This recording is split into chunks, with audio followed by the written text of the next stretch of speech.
আজকে মেয়ের আর্জি ছিল, সে আজকে স্কুলের টিফিনে নিয়ে যাবে চাউমিন। তাই সকাল সকাল স্নান সেরে বসে পড়েছি আজকে চাউমিন বানাতে। একটু পনির ছিল, তাই ভাবলাম আজকে একটু পনির দিয়েই চাউমিন বানানো যাক।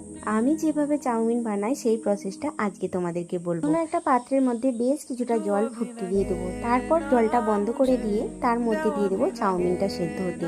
এদিকে একটু পনির ছিল, সেটা আমি ফুটন্ত জলে পনিরটাকে দিয়ে ভালোভাবে নরম করে নামিয়ে রেখেছি। এরপর কড়াইতে তেল দিয়ে ভেজে নিলাম। আর এদিকে দেখো আমি সবজিটাও চাপিয়ে দিয়েছি, আর এদিকে চাউমিনটাও সেদ্ধ হয়ে গেছে। এদিকে কড়াইতে আলু, গাজর, বটবটি আর পেঁয়াজ দিয়ে ভালোভাবে ভেজে নিয়েছি। আর কড়াইতে আমি সাদা তেল দিয়ে দিয়েছি চাউমিনটাকে ভাজার জন্য। আমি চাউমিন আলাদা করে ভেজে নেব।